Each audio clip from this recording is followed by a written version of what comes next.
آج جس موضوع پر چند گھڑیاں اختصار سے گفتگو کر رہا ہوں وہ یہ ہے کہ جب لوگوں پہ مصیبت آتی ہے تو رد عمل کے اعتبار سے لوگوں کی دو مختلف قسمیں ہیں۔ کچھ لوگ ایسے ہیں کہ جو کانٹوں کو پھول بنا لیتے ہیں، جو مصیبت میں بھی اللہ کا قرب حاصل کر لیتے ہیں اور ان کی مثبت سوچ دکھ میں بھی راحت کی کیفیت پیدا کر دیتی ہے۔ اور کچھ لوگ ایسے ہیں کہ جن پر مصیبت ایک آتی ہے لیکن وہ ایسا رد عمل دیتے ہیں کہ ایک مصیبت کو 4 گنا بڑھا لیتے ہیں۔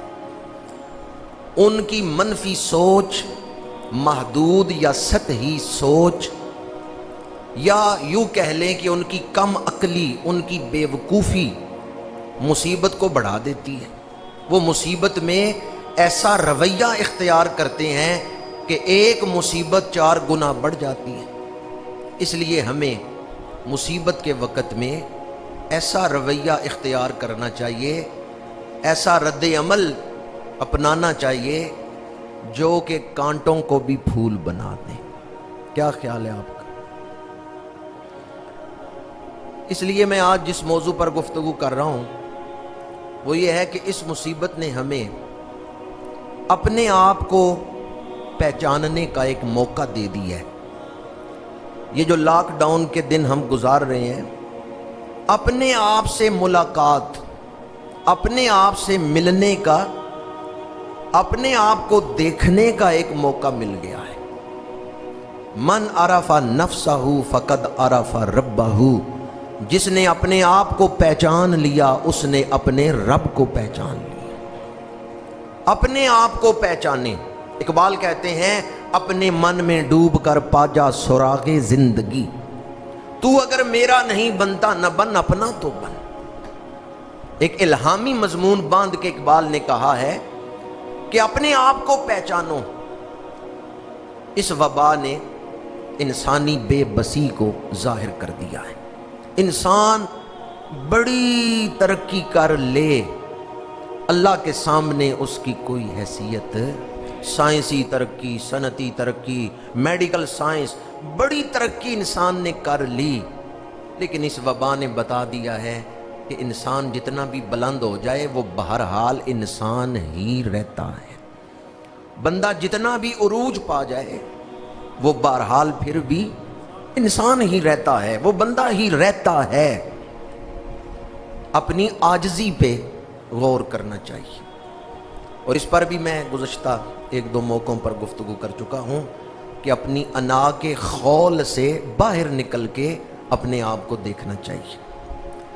دوسری پہچان جو اس وبا نے ہمیں کروائی ہے، بعض لوگ کہتے تھے مصروفیت بڑی ہے، قرآن پڑھنے کا ٹائم نہیں ملتا، مصروفیت بڑی ہے، نماز کا ٹائم نہیں ملتا، اور اب میں دیکھ رہا ہوں لوگ فارغ ہیں، نماز نہیں پڑھتے۔ تو پھر مجھے بتائیں عبادت کا تعلق کس چیز کے ساتھ ہے؟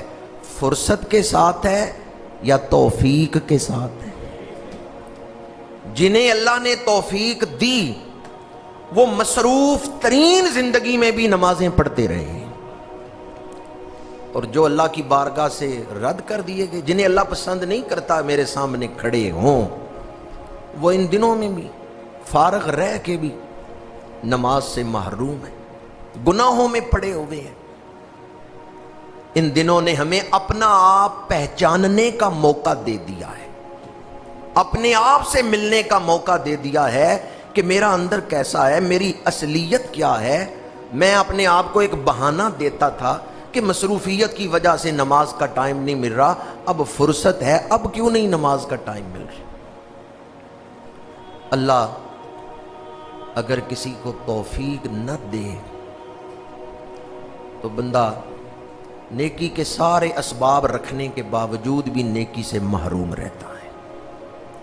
اللہ جس پہ کرم کرتا ہے اسے ہی نیکی کی توفیق دیتا ہے۔ ایک شخص کے پاس سامان زیادہ تھا، ریلوے اسٹیشن پہ اترا تو کلی کو لیا، सौदा तय हुआ, कुल्ली ने एक कीमत मुकर्रर की, मजदूरी, सामान उठा लिया, रास्ते में मस्जिद आ गई। कुल्ली ने उस अपने मालिक से जिसकी वो मजदूरी कर रहा था उससे कहा कि मैं नमाज पढ़ लूँ, सामान बाहर रखता हूँ, तो आए नमाज पढ़ लें। उस मालिक ने कहा नहीं, तुम नमाज पढ़ाओ, मैं बाहर ही बैठता हूँ। कुल्ली अंदर चला गया मस्जिद में नमाज पढ़ने। अब उसने सुन्नतें, फराइज सब कुछ पढ़ने थे, वो आराम से नमाज पढ़ रहे, और वो जो बाहर खड़ा था वो भी मुसलमान ही था, लेकिन वो मस्जिद के अंदर नहीं गया। वो बार बार देख रहा था ये नमाज पढ़ के निकल क्यों नहीं रहा। तो थोड़ी देर बाद उसने घबरा के कहा, किसने तुझे अंदर रोक लिया है? कौन नहीं तुझे बाहर आने देता? जल्दी बाहर आ। तो अंदर से उस कुल्ली ने, उस मजदूर ने जवाब दिया, उसने कहा जिसने तुझे बाहर रोका हुआ है उसने मुझे अंदर रोका हुआ है। जिसने तेरे दिल पर तौफीक का दरवाजा नहीं खोला। बाज लोग ऐसे हैं जो महरूम कर दिए जाते हैं। अल्लाह से तौफीक मांगे, या अल्लाह मुझे तौफीक अता कर।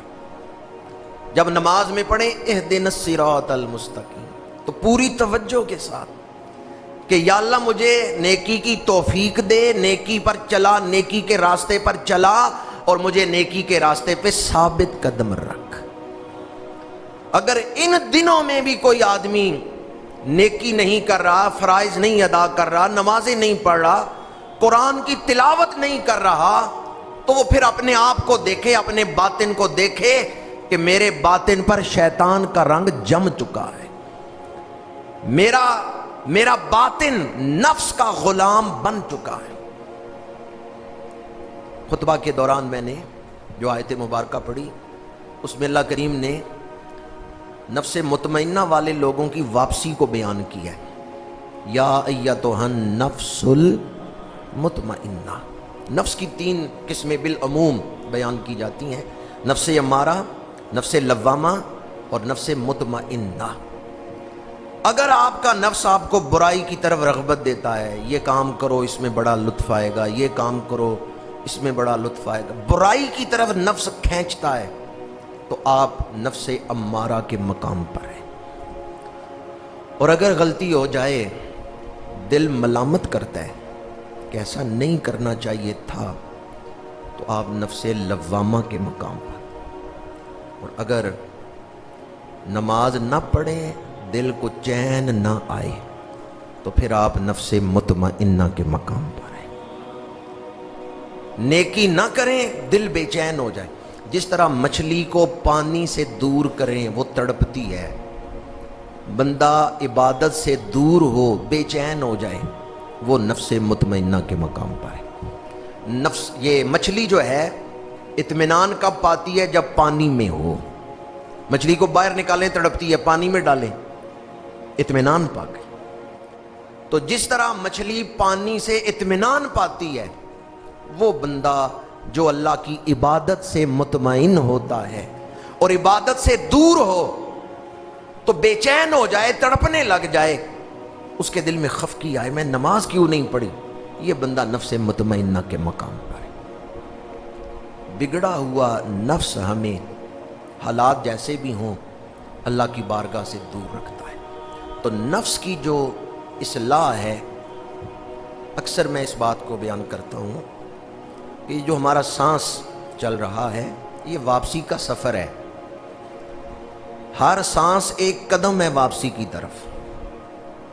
दुनिया में बच्चे आ भी रहे हैं, दुनिया से इंसान वापस जा भी रहे हैं।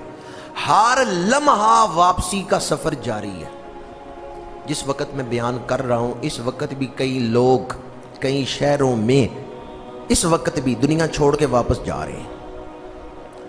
हम इस दुनिया के बाज़ार से कौन सी चीज़ अपने साथ ले जाएं कि अगले सफ़र में आसानी हो जाए, कौन सी चीज़ यहाँ से ले जाएं तो अगली मंजिल पर आसानी होगी, कामयाबी होगी।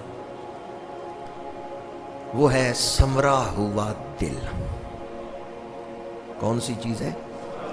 संवरा हुआ दिल। यौम ला यनफा मालुम वला बनून الا من اتی اللہ بقلب سلیم، جس دن مال فائدہ نہیں دے گا